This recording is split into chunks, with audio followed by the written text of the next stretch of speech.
Hello friends, welcome to our YouTube channel. अगर आपने अभी तक चैनल को सब्सक्राइब नहीं किया है तो इसे सब्सक्राइब कर ले और बेल आइकन प्रेस कर दे ताकि आपको हमारे वीडियोस की अपडेट मिलती रहे। तो चलिए शुरू करते हैं इसी के साथ आज का अपना वीडियो। तो हमारा वीडियो है जीएस टेस्ट पेपर 125 और आज का हमारा पहला क्वेश्चन है, in the context of India which of the following factors are contributors to reducing the risk of currency risk।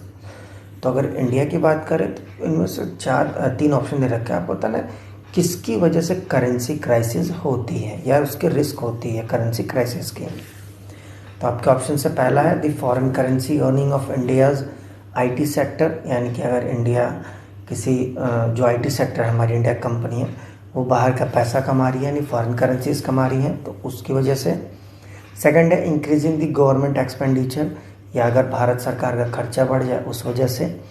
या थर्ड है रेमिटांसेस फ्रॉम द इंडियंस अब्रॉड, यानी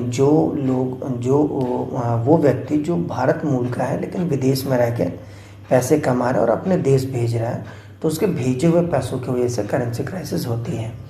तो आपको बताना इनमें से कौन सा स्टेटमेंट सही है। तो इसका सही आंसर है बी 1 और 3 ओनली। सिर्फ इन्हीं दो वजह से जो रिस्क होता है करेंसी क्राइसिस का वो कम होता है। क्वेश्चन था reducing the risk of currency crisis, तो इन्हीं दो वजह से करेंसी क्राइसिस कम होती है। बाकी अगर भारत सरकार का खर्चा बढ़ेगा तो ऑब्वियसली लोन लेगी, जब कर्ज लेगा तो उसकी जो इंडियन करेंसी की वैल्यू है उसको डिग्रेड होगी।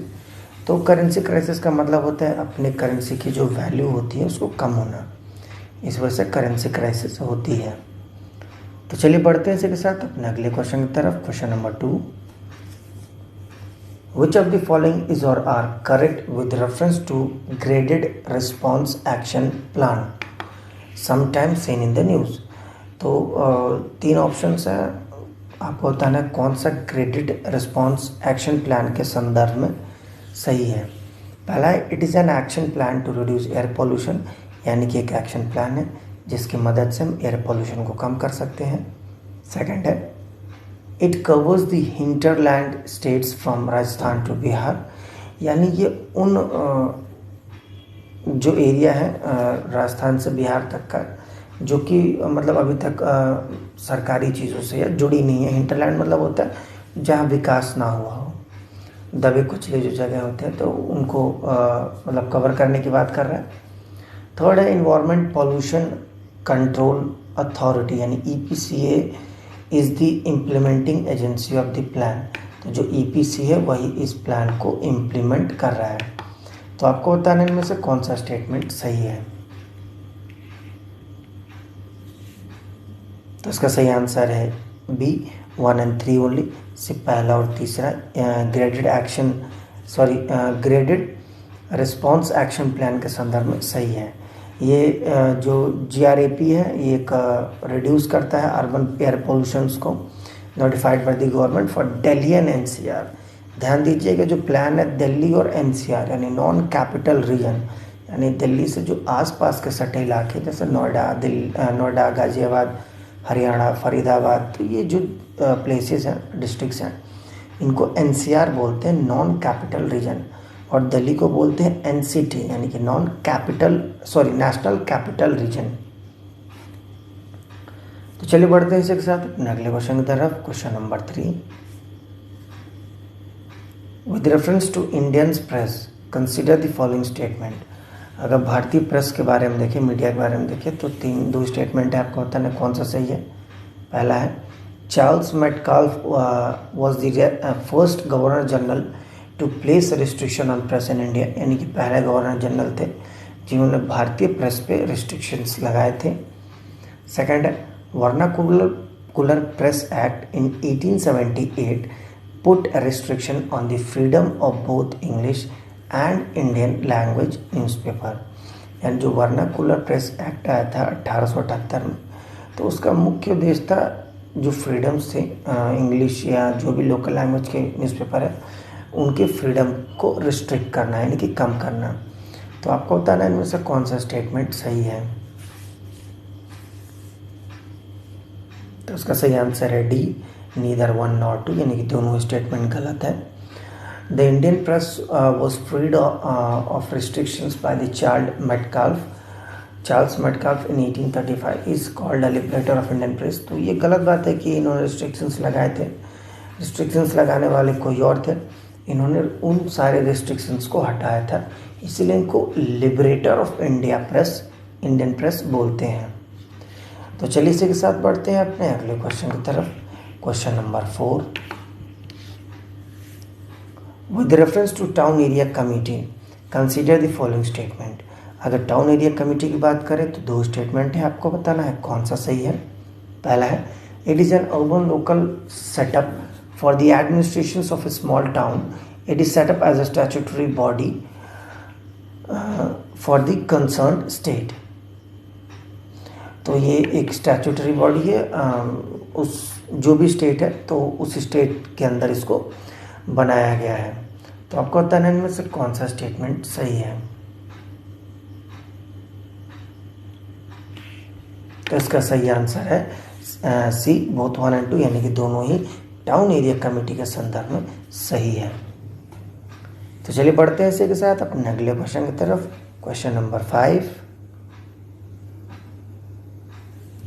Consider the following pairs, match the following है। एक तरफ पोएट है यानी कवियों के नाम है, और एक तरफ कंटेम्प्ररी है यानी उस समय राजा कौन था ये आपको बताना है। तो पहला है तुलसीदास, राजा है अकबर। सेकंड है आमिर खुसरो, राजा है अलाउद्दीन खिलजी। और थर्ड है सूरदास, राजा है शाहजहां। तो आपको बताना है कौन सा सुमेल यानी कि मैच सही है। तो इसका सही आंसर है बी, 1 और 2 ओनली। थर्ड वाला सूरदास ये शाहजहां के समय में नहीं थे, बल्कि वो अकबर के ही समय में सूरदास और तुलसीदास दोनों लोग थे। तो चलिए बढ़ते हैं इसी के साथ अपने अगले क्वेश्चन की तरफ। Question number 6, which of the statements best describe स्वयं प्रभा स्कीम। स्वयं प्रभा स्कीम काफ़ी चर्चाओं में है इस समय कोविड-19 की वजह से। तो आपको बताना है किस चीज़ से जुड़ा हुआ है ये स्कीम।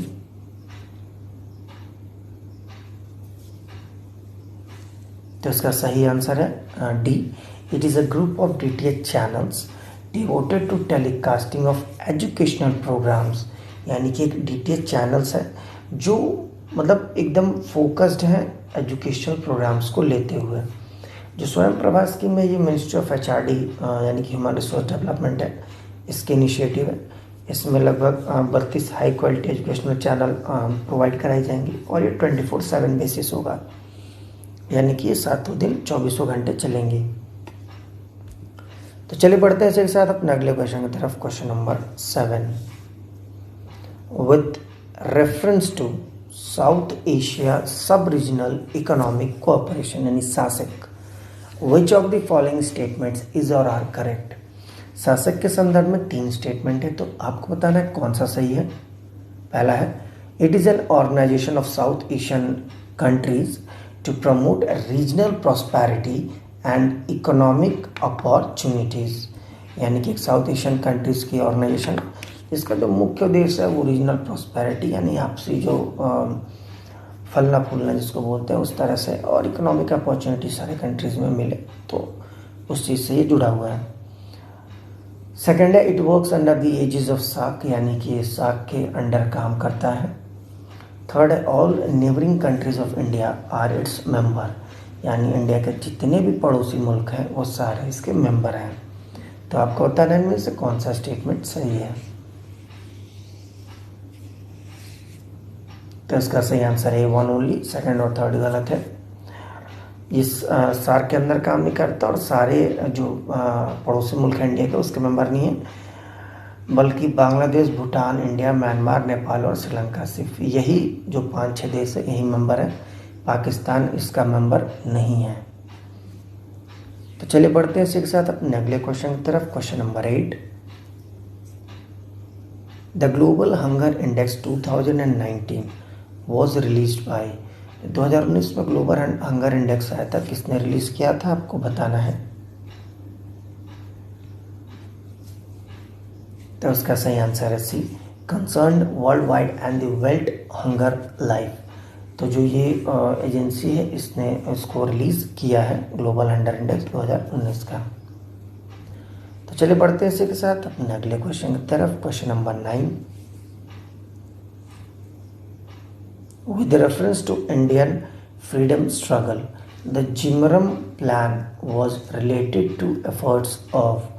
तो अगर भारत की आज़ादी की लड़ाई थी आज़ादी की, अगर उस संदर्भ में देखा जाए तो एक प्लान आया था जिमरम प्लान। तो आपको बताना किस चीज़ से जुड़ा हुआ था। 4 ऑप्शन है आपके पास, कौन सा सही है आपको बताना है।